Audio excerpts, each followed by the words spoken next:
హార్దిక్ పాండ్యాకు ఇది prestige matter. అవును, పరువుతో link అయి ఉందన్నమాట. ఓన్లీ హార్దిక్కే కాదు, శుభ్మన్ గిల్కి కూడా. ఎందుకో చెప్తా వినండి. హార్దిక్ పాండ్యా గుజరాత్ టీంకి కెప్టెన్గా ఉన్నప్పుడు ముంబై టీంని ఇదే నరేంద్ర మోదీ స్టేడియంలో 2 సార్లు ఓడించాడు. బట్ హార్దిక్ పాండ్యా ముంబై టీంకి కెప్టెన్ అయ్యాక మళ్ళీ గుజరాత్ టీంతో ఇదే నరేంద్ర మోదీ స్టేడియంలో ఓడిపోయాడు. సో మరి టీం హార్దిక్ పాండ్యాని గెలిపించిందా? హార్దిక్ పాండ్యా బెస్ట్ కెప్టెన్సీ చేశాడా గుజరాత్లో ఉన్నప్పుడు? ఏంటి అనేది తను ప్రూవ్ చేసుకోవాల్సిన టైం వచ్చింది. ఎందుకంటే లాస్ట్ ఇయర్ కూడా హార్దిక్ పాండ్యా కెప్టెన్సీలో ముంబై ఇండియన్స్ సరిగ్గా పర్ఫామ్ చేయలేదు. ఇక నెక్స్ట్ శుభ్మన్ గిల్ విషయానికి వచ్చాము అంటే తన కోట, తన కిల్లా అహ్మదాబాద్ గ్రౌండ్ అన్నది. అలాంటి చోట లాస్ట్ మ్యాచ్లో హేమీ లాంటి బౌలింగ్ సెటప్, ఫాస్ట్ బౌలర్స్, అద్భుతమైన ఫాస్ట్ బౌలర్స్ని పెట్టుకొని పిచ్చా కొట్టించుకొని మ్యాచ్ ఓడిపోయాడు. సో తను కూడా ప్రూవ్ చేసుకోవాల్సిన అవసరం ఉందన్నమాట. ఈ సీజన్ మొత్తం తిను కూడా లాస్ట్ ఇయర్ యాజ్ ఏ కెప్టెన్గా ఫెయిల్ అయ్యాడు, అంటే సరిగ్గా పర్ఫామ్ చేయలేదు తన టీం. కాబట్టి అందుకే ఇద్దరికి కూడా ఇది ప్రెస్టేజ్ మ్యాటర్కి సంబంధించిన మ్యాచ్. సో 2025 IPLలో 9th మ్యాచ్ అనమాట. Gujarat Titans versus Mumbai Indians Narendra Modi స్టేడియంలో జరగబోతోంది మార్చ్ 29th. సో టైం అన్నది 7:30 PMకి. So Narendra Modi stadium first pitch report గురించి మాట్లాడదాము. ఈ పాటికి చాలాసార్లు వినే ఉంటారు, బట్ కొంచెం కొత్తగా చెప్పడానికి ట్రై చేస్తాను. సో మంచి బ్యాటింగ్ వికెట్ మనం చూసాం మొన్న పంజాబ్తో మ్యాచ్లో ఎలా ఆడారో. అయితే ఇక్కడ 2 రకాల పిచ్చులు ఉంటాయన్నమాట. సో మొన్నైతే పూర్తి బ్యాటింగ్ వికెట్ తీసుకున్నట్టు క్లియర్గా అర్థమైపోయింది. లేదా పిచ్చుల్నే బ్యాటింగ్ అయినా మార్చేసి ఉండాలి ప్రెజెంట్ T20 క్రికెట్కి సరిపోయే విధంగా. సో 2 రకాల పిచ్చులు ఉండడం వల్ల మనకు క్లారిటీగా పిచ్ రిపోర్ట్ అనేది టాస్ పడ్డాకే తెలుస్తుంది ఏ పిచ్ యూస్ చేస్తున్నారు, బ్లాక్ సాయిలా రెడ్ సాయిలా అని చెప్పి. అయితే మనం యావరేజ్గా నార్మల్గా చూసుకున్నాము అంటే సో కన్సిస్టెంట్ బౌన్స్ అయితే ఉంటుంది ఏ పిచ్ ఇక్కడ తీసుకున్నా సరే. సో ఆ బౌన్స్ అనేది స్ట్రోక్ ప్లేకి బాగా యూజ్ అవుతుంది. స్టార్టింగ్ ఒక 10 overs బ్యాట్స్మెన్స్కి బాగా అనుకూలిస్తుంది. ఇక బౌలింగ్ విషయానికి వచ్చాము అంటే సో ఇక్కడ ఎప్పటి నుంచో తెలుసు ఫాస్ట్ బౌలర్స్కి కొంచెం అసిస్టెన్స్ ఎక్కువగా ఉంటుంది కంపేర్ టు స్పిన్నర్స్ గేమ్లోకి రావడానికి కొంచెం టైం పడుతుంది. అండ్ ఆ టైంకి వచ్చినా సరే సూపర్ స్పిన్నర్స్ మాత్రమే ఇక్కడ వర్కౌట్ అవుతాయి అన్నమాట. వాళ్ళ టెక్నిక్స్ వర్కౌట్ అవుతాయి. ఏదో నార్మల్గా అల్లాటప్ప స్పిన్నర్స్ ఏమంటారు పార్ట్ టైం స్పిన్నర్స్ ఇక్కడ అంత ఈజీగా వికెట్స్ తీసుకోలేరు. సో ఇదనమాట పరిస్థితి. ఇక డ్యూ అంటారా, ఖచ్చితంగా డ్యూ ఉంటుంది. అయితే మళ్ళీ ఇంకొకసారి చెప్తున్నాను, కొత్త బాల్ అన్నది పెద్దగా వర్కౌట్ అవ్వట్లేదు అనమాట. కెప్టెన్స్ కూడా చెప్తున్నారు. సో డ్యూ అనేది డ్యూ లాగే ఉంది, బట్ ఇంపాక్ట్ తగ్గుతోంది. మరి వర్కౌట్ అవ్వట్లేదు అంటే అసలు కాదని చెప్పి, బట్ ఇంపాక్ట్ అనేది తగ్గుతుంది. కానీ ఓవరాల్గా డ్యూ ఫ్యాక్టర్ని నల్లిఫై చేసేందుకు ఏం కనిపించట్లేదు. ఇక టాస్ గెలిచిన కెప్టెన్ ఖచ్చితంగా ఇక్కడ చేజింగ్కి వెళ్తాడనమాట. దానికి 2 కారణాలు ఉన్నాయి. ఒకటి ఏంటి అంటే ఈ పిచ్ ఫస్ట్ నుంచి లాస్ట్ వరకు ఒకేలాగే ఉంటుంది. పెద్ద చేంజెస్ ఏం కనిపించవు. మ్యాక్సిమం ఎప్పుడో వెదర్ వల్ల ఏమైనా చేంజెస్ రావాలి, కానీ ఓవరాల్గా చేంజెస్ కనిపించవు. అదే టైంలో గ్రౌండ్ చాలా పెద్దగా ఉంటుంది కాబట్టి సో సింగిల్స్ డబుల్స్ తీసుకుంటూ సో ప్రెజర్ పెడుతూ అవసరాల పైన షార్ట్స్ ఆడుతూ ఈ విధంగా ఒక గేమ్ ప్లాన్ అనేది స్ట్రాటజీ అనేది కెప్టెన్స్కి బిల్డ్ చేసుకోవడానికి సెకండ్ ఇన్నింగ్స్ యూజ్ అవుతుంది. అంటే అవతలి టీంని ఒక మంచి స్కోర్కి కట్టడి చేశారు అనుకోండి, 200, 220, 230 కూడా ఇక్కడ ఈజీగా చేయొచ్చు అనమాట. అంతకన్నా ముందుకు వెళ్తే ఇంక కష్టపడాలి బ్యాట్స్మెన్స్. ఇది పరిస్థితి. ఇక ఇక్కడ టోటల్గా 36 మ్యాచెస్ జరిగితే అందులో 15 times బ్యాటింగ్ ఫస్ట్ చేసిన టీము, సెకండ్ టైం 20 times గెలిచింది టీం అన్నది. ఇక సెకండ్ టైం బ్యాటింగ్ చేసిన team average first inning score ఇక్కడ 170, యావరేజ్ సెకండ్ ఇన్నింగ్ స్కోర్ ఇక్కడ 160 ఉంది. ఇక హెడ్ టు హెడ్ విషయానికి వచ్చామంటే 2 టీమ్స్ మధ్య 5 మ్యాచ్లు జరిగితే గుజరాత్ 3 సార్లు గెలిచింది, 2 సార్లు ముంబై గెలిచింది. అండ్ నరేంద్ర మోదీ స్టేడియంలో ఈ గ్రౌండ్లో 3 సార్లు మ్యాచ్ జరిగితే ఆ 3 సార్లు కూడా గుజరాతే విజయం సాధించింది ముంబై ఇండియన్స్ పైన. ఇక బ్యాటింగ్ ఫస్ట్ చేసినప్పుడే ఈ 2 టీమ్స్ కూడా గెలిచాయన్నమాట. సెకండ్ టైం బ్యాటింగ్ చేసినప్పుడు ఎప్పుడు గెలవలేదు. గుజరాత్ 3 సార్లు, ముంబై 2 సార్లు. ఇది పరిస్థితి.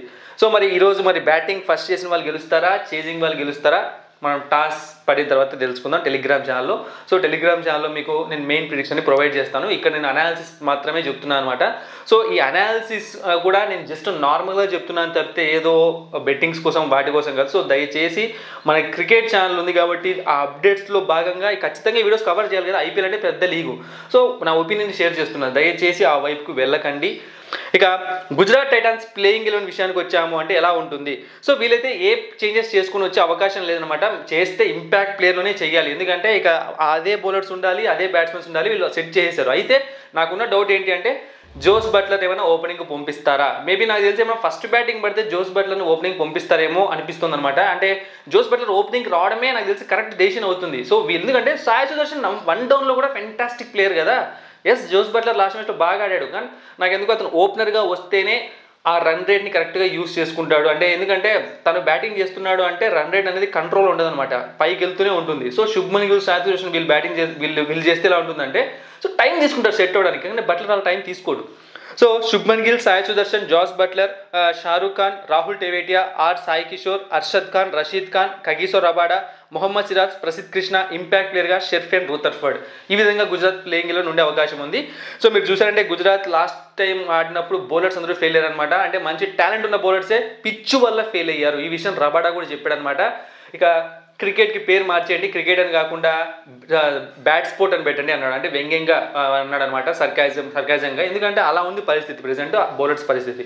ఇక ముంబై ప్లేయింగ్ ఎలెవన్ విషయానికి వచ్చాము అంటే Rohit Sharma, Ryan Rickelton, Will Jacks, Suryakumar Yadav, Tilak Varma, Hardik Pandya, Naman Dhir, Mitchell Santner, Deepak Chahar, Trent Boult, Satyanarayana Raju లేదా ఇంకొకరు ఎవరైనా తీసుకొని రావచ్చు. ఇంపాక్ట్ ప్లేయర్గా విఘ్నేష్ పుత్తూర్. అయితే హార్దిక్ పాండ్యా వస్తున్నాడు రిటర్న్. ఇంకా జస్ప్రీత్ బుమ్రా పైన ఎటువంటి అప్డేట్ లేదు. ప్రెసెంట్ ఈ వీడియో ఇస్తున్న టైంకి మన దగ్గర ఉన్న పర్ఫెక్ట్ న్యూస్ ఏంటంటే తను ఈ మ్యాచ్ కూడా అందుబాటులో ఉండడం అని చెప్పి.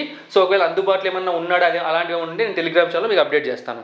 సో ప్లేయర్ బ్యాటిల్ చాలా ఇంట్రెస్టింగ్ ఉంటుంది అనమాట. మీరు చూసారంటే Shubman Gill versus Deepak Chahar 78 runs 4 times out అయ్యాడు. But strike rate is very good అనమాట, 141.8 ఉంది. సో మరి దీపక్ చాహర్ స్ట్రైక్ బౌలరు, శుభ్మన్ గిల్ ఖచ్చితంగా ఫేస్ చేసి తీరుతాడనమాట. చూద్దాం ఏం జరుగుతుందో. ఇక శుభ్మన్ గిల్ వర్సెస్ హార్దిక్ పాండ్యా ఇదే గేమ్ చేంజింగ్ మూమెంట్ అవుతుంది అనమాట. 7 రన్స్ 3 టైమ్స్ అవుట్ అయ్యాడు, strike rate 58.3. So Hardik Pandya భయంకరంగా ట్రబుల్ చేస్తున్నాడు శుభ్మన్ గిల్ని T20 ఫార్మాట్లో బౌలింగ్తో. స్ట్రైక్ రేట్ లేదు, అవుట్స్ ఎక్కువ ఉన్నాయి, రన్స్ తక్కువ ఉన్నాయి. సో దీన్ని బట్టి అర్థం చేసుకోవచ్చు రేపు సూపర్ ఉంటుంది బ్యాటిల్ అన్నది. ఇక మనం చూసాము అంటే ఇంత Jos Buttler versus Hardik Pandya ఇక్కడ కూడా ఉన్నాడు అనమాట. 65 runs 2 times out. But strike rate చాలా బాగుంది, 197. సో అద్భుతమైన స్ట్రైక్ రేట్ ఉంది. ఇక షారూక్ ఖాన్ వర్సెస్ దీపక్ చాహర్ అనమాట. 1 రన్ ఒకసారి అవుట్ అయ్యాడు, 20 స్ట్రైక్ రేట్. సో ఇదనమాట పరిస్థితి. అయితే ఇంకా కొంతమంది Mumbai Indians bowlers versus Gujarat batsmen wickets ఉన్నాయి, కానీ పెద్ద ఇంపాక్ట్ఫుల్ వికెట్స్ ఏమీ లేవు అనమాట, తక్కువ స్ట్రైక్ రేట్లు ఇవన్నీ. సో యాజ్ యూజువల్గా నార్మల్గా వెళ్ళిపోయింది, ఇది పరిస్థితి. అయితే మనం Mumbai Indians batsmen versus Gujarat bowlers చూసాము అంటే రోహిత్ శర్మ వర్సెస్ రబాడా అనమాట. 38 రన్స్ 2 టైమ్స్ అవుట్ అయ్యాడు, స్ట్రైక్ రేట్ 140 ఉంది. అయితే ఇక్కడ నేను కేవలం T20 ఫార్మాట్ మాత్రమే పెట్టాను. T20 అయ్యి 1 డే టెస్ట్ ఇవన్నీ పెట్టామంటే దాదాపు 15 టైమ్స్ అవుట్ చేశాడు రబాడా రోహిత్ శర్మను. గుర్తుపెట్టుకోండి, చాలా పెద్ద థ్రెట్ ఉంది. రోహిత్ శర్మ ఫస్ట్లోనే హిట్టింగ్ చేయడానికి ట్రై చేశాడు, రబాడా స్ట్రైక్ బౌలర్ వికెట్ తీసుకున్న ఆశ్చర్యపోనవసరం లేదు. ఇక నెక్స్ట్ రోహిత్ శర్మ వర్సెస్ రషీద్ ఖాన్ కూడా 35 రన్స్ 4 టైమ్స్ అవుట్ అయ్యాడు, స్ట్రైక్ రేట్ 109.4 ఉంది. ఇది పరిస్థితి. ఇక next Suryakumar Yadav versus Rabada చూసామంటే 87 రన్స్ 3 టైమ్స్ అవుట్ అయ్యాడు, స్ట్రైక్ రేట్ 158 ఉంది. స్ట్రైక్ రేట్ బాగుంది కానీ వికెట్స్ పడ్డాయి. ఇక Tilak Varma versus Rashid Khan 19 runs 2 outs 118 strike rate. ఖచ్చితంగా ఫేస్ చేసి తీరుతాడు, ఎందుకంటే మిడిల్ ఓవర్స్లో వస్తాడు రషీద్ ఖాన్. అప్పటికి వికెట్ పడినా కూడా తిలక్ వర్మ అప్పుడే రావాలి కాబట్టి. ఇక Hardik Pandya versus Rashid Khan 27 runs 2 times out అయ్యాడు, స్ట్రైక్ రేట్ 73. సో మీరు చూసారంటే రషీద్ ఖాన్ వర్సెస్ ముంబై ఇండియన్స్లో ఉన్న టాప్ ప్లేయర్స్ అందరికీ మంచి రికార్డులు అనమాట. అందరి వికెట్స్ మల్టిపుల్ టైమ్స్ తీసుకున్నాడు. రేపు రషీద్ ఖాన్ గేమ్ చేంజర్, అంటే గుజరాత్కి ఒక సైడ్గా గేమ్ తిప్పినా కూడా ఆశ్చర్యపోవడం లేదు. అదే రషీద్ ఖాన్ వాళ్ళు కరెక్ట్గా ఎదుర్కొన్నారంటే వాళ్ళకు యూజ్ అవుతుంది. సో జీటీ గేమ్ చేంజర్స్ చూసాము అంటే సాయి సుదర్శన్, జాస్ బట్లర్, రషీద్ ఖాన్.